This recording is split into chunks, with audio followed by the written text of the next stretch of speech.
और अब मैं लेजेंड डॉक्टर अली मोहम्मद साहब से गुजारिश करूँगा कि वो हमें अपना एक्सपीरियंस डल्का मारा के मुताबिक बताएं। डॉक्टर जी देखिए, ये डल्का मारा जो है ये रोज़मर्रा के इस्तेमाल होने वाली दवा है और इसका जो ताल्लुक है वो प्लांट ग्रुप से है और ये शॉर्ट एक्टिंग भी है और ये डीप एक्टिंग भी है।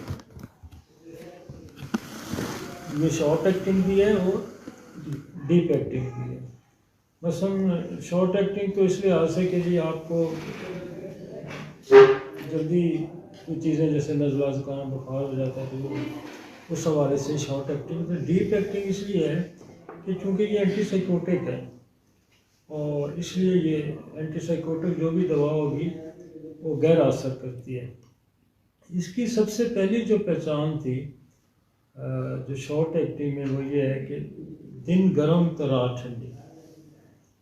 जब भी दिन गर्म शुरू होते हैं तो रातें ठंडी होती हैं। तो ये इसकी स्पेशली बहुत सारे हमारे ऑथर जितने भी हैं ज़्यादातर उन्होंने ये कहा है कि जब दिन गर्म हो जाता है तो रातें ठंडी हो जाती हैं।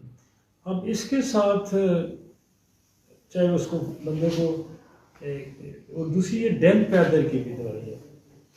जहाँ बरसाती डैम्प एरिया जहाँ होते हैं जहाँ नमी ज़्यादा होती है, नमी की भी ये बड़ी दवाई है। और नमी से अगर आप कंपेयर करेंगे इसको तो रस्टॉक्स के साथ इसका बड़ा गहरा ताल्लुक है, इसका नेट्रम सल्फ के साथ गहरा ताल्लुक है। और नमी में ही सारी तकलीफ़ात जो आपको पता है साइकोटिक उठाता है। तो लिहाजा इसका मेडोरिनम के साथ और थूजा के साथ तो जहाँ नमी आएगी चाहे बरसात के मौसम में या नमी के मौसम में जो तकलीफ़ात बढ़ती है साइकोटिक मेरी सारे नमी की। इसलिए जितने फूड्स हैं जिनमें पानी की कसरत पाई जाएगी वो भी उसमें नमी में आते हैं और जितने वो भी साइकोटिक भी है। और जितना पानी का फ्रूट होगा या पानी वाली जितनी खुराक होगी साइकोटिक जो है ना उससे एग्रीगेट होता है। तो आप इसकी ज़रा सोल को अगर समझने की कोशिश करें तो ये बड़ी गहरी दवाई है, ये साइकोटिक बेस है इसकी। अब इसका जैसे दिन को बच्चे हमने देखे कि निमोनिया के जो बच्चे होते हैं ना जैसे ब्रोमियम है, तो ब्रोमियम अगर धूप में उसके बारे में लिखा है कि बच्चे धूप में जब फिरते रहते हैं जब वापस घर में ठंडे मौसम आते हैं तो वो बीमार होते हैं। तो उसके साथ भी आप इसका कंपैरिजन करते हैं। मैं इसको सीज़न में जैसे अब सीज़न इसका आने वाला है ये मार्च अप्रैल मई में, मार्च अप्रैल में ये ज़्यादा यूज़ होगी और फिर जाके ये अक्टूबर नवंबर में, क्योंकि दिन थोड़े गर्म हो जाते हैं तो रातें फिर ठंडी हो जाती हैं। तो ये वेदर रस्टॉक्स का ये भी है, वो भी इसी तरह होता है कि लेकिन रस्टॉक्स एवरी वेदर चेंजिंग्स पे होता है। लेकिन इसके लिए स्पेशल इंडिकेशन ये दी गई है कि जब दिन गर्म शुरू हो जाए और फिर रात ठंडी हो जाए। तो अक्सर आपको पता है जब बंदे धूप में होते हैं तो साए में आते हैं तो फिर एकदम वेदर चेंज हो जाता है। लेकिन जब फुल सीज़न मई जून जब शुरू हो जाएगा तो फिर दिन भी गर्म होता है रात भी गर्म होती है, वहाँ डल्का मारा का इस्तेमाल नहीं होता। तो अब हमारे यहाँ एक प्रॉब्लम हो रहा है कि ये उस वक्त की दवाई ये जो इसकी करेक्टेड सिम्टम है ना ये उस वक्त देखेगी जब लोगों के घरों में एसी नहीं होते थे। तो अब बंदा बाहर निकलता है तो गर्म होता है, तो जो ही अंदर आता है तो एसी चल रहा होता है। तो आप थोड़ा सा ये ना सोचे ना कि अब दिन गर्म होगा तो रात ठंडी होगी तो मैं डल्का मारा का इस्तेमाल करूँगा। अब थोड़ा सा हालात हाज़रा के अगर आप मद्देनज़र रखें तो हालात बदल गए। इसलिए कि अक्सर आप दफ्तरों में जाते हैं, अक्सर आप घरों में आते हैं तो अंदर एसी चल रहा होता है, बाहर निकलते हैं तो धूप होती है। तो ये आप इसकी जो मटीरियल मेडिकल कहते हैं कि वक्त के साथ साथ बदलता रहता है कि कौन कौन सी डॉक्टर का काम है कि वक्त के ऊपर वक्त की नब्ज़ पे हाथ रखे अब हालात क्या हैं। तो लिहाजा अब ये मतलब हर सीज़न में इस्तेमाल हो सकती है उस फिलॉसफी पे कि जब आप गर्मी से आए तो ठंड में आएंगे, जब गर्मी से ठंड में आएंगे। ये है इसका गर्मी से ठंड में आना, ठंड से गर्मी में नहीं आना जाना, मतलब ठंड से गर्मी में जाना नहीं है। ठंड से गर्मी में जाना या ठंड से गर्मी आना तो फिर रस्ट टॉक्स आ जाएगी, फिर आर्सेनिक आ जाएगी। और ये एवरी वेदर चेंजेस जो है ना बेसिकली ये ट्यूबरक्लोनियम का खासा है, ये याद रखें। रीअक्ररेंस हो जाना, जब वेदर चेंज होगा तो रीअक्ररेट होगा, लिहाजा इसकी बेस में ट्यूबरक्लोनियम भी है। तो जब कभी डलका मारा, रस्ट टॉक्स, आर्सेनिक, रोडोडेंड्रॉन ये आपको काम ना करें तो फिर एक डोज ट्यूबर की दे के फिर आप डलका मारा देंगे, काम आपका। तो बहुत सारे फॉलेज के केस भी हमने ठीक किए सिर्फ इसी बेस पे कि ये जो इसकी वेदर चेंजेस है। तो अब जो मटेरियल लिखा जाएगा ना वो साथ एसी का भी जिक्र करेगा कि बाहर धूप से अंदर एसी में तो बुखार हो गया। और इसके साथ जो है ना रस्ट टॉक्स बड़ा अच्छा मिल गया, इसकी रस्ट टॉक्स के बाद बड़ी अच्छी दोस्ती कि आप रस्ट टॉक्स के साथ आर्सेनिक के साथ रस्ट टॉक्स की बड़ी मतलब अच्छी दोस्ती है। और रस्ट टॉक्स और आर्सेनिक आप अल्टरनेट करवा सकते हैं। डलका मारा के साथ आप रस्ट टॉक्स दे सकते हैं तो आपका काम बाज़ दफ़ा वो जो रस्ट टॉक्स नहीं पूरा करता वो डलका मारा पूरा करते, जो डलका मारा नहीं करता फिर ये। और अगर ठंडे सीजन में, बिल्कुल ही ठंडे सीजन में आप जब चले जाते हैं तो फिर यूबिटोरियम का मकाम आ जाता है।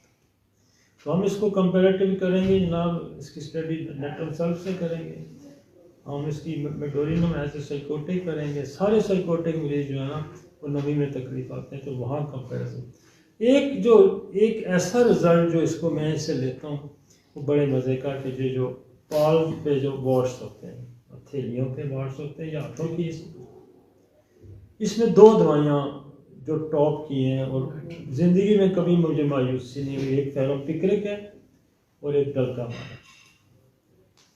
तो फेरोपिक्रिक और डलका मारा की भी बड़ी आपस में दोस्ती है। आप फेरोपिक्रिक दे के डलका मारा देंगे तो तब भी आपको रिजल्ट, मैं कहता हूँ ये ऐसी 2 दवाइयाँ हैं कि आप बंदे को ये कह सकते हैं कि यार अगले 15-20 महीने में ये आपके वार्ड्स उड़ जाएंगे तो उड़ जाते हैं। दोनों में फ़र्क क्या है इन दोनों में? अब फेरोपिक्रिक बेसिकली जो है उसका तल्लक जो है वो है मिनरल ग्रुप से और इसका तल्लक है प्लांट ग्रुप से।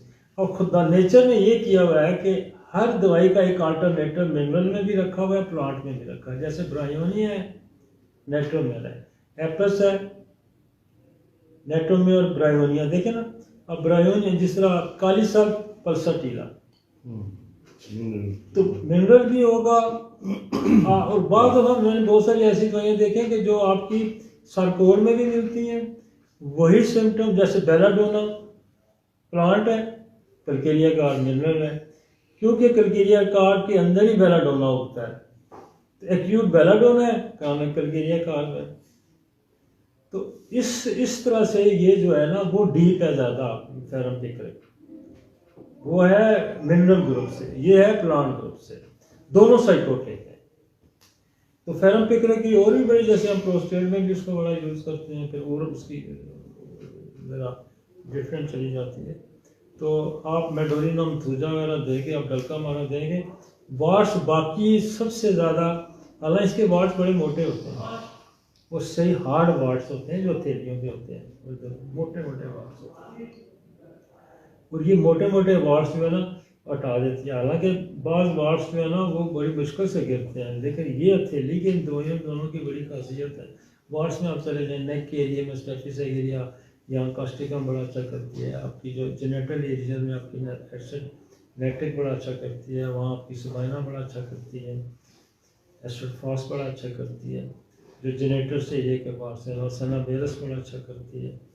आपकी जेनेटल एरियाज के बाद में आपकी वो है जो ह्यूमन पेप्लोमा वायरस बड़ा अच्छा काम करता है। तो वार्ड्स की तो बड़ी लंबी फैमिली है वार्ड्स। मैंने बुफो से मैंने वार्ड्स बड़े गिराए हैं। जो बच्चे मास्टरबेशन करते हैं उनके वार्ड्स कभी नहीं गिरेंगे जब तक आप उसको बुफो नहीं देंगे। मतलब बुफो देंगे तो उनके वार्ड्स गिरेंगे। केस फंस जाते हैं। मैं बड़ी पुरानी बात है कि मैं एक केस में बड़ा फंस गया, वार्ड्स उसके गिरे नहीं, तो मैंने मास्टर उसकी ध्यान की तरह बुफो में मैंने पढ़ा था कि जो वार्ड्स नहीं गिरते ना बुफो था। तो बुफो जब दी तो वार्ड्स गिर गए। तो फिर अब मेरी समझ में बात आ गई कि जो मास्टरबेशन वाले केसेस हैं उनमें बुफो दे के थूजा दें या थूजा दे के बुफो दें तो वार्ड ज़्यादा अच्छे गिरते हैं।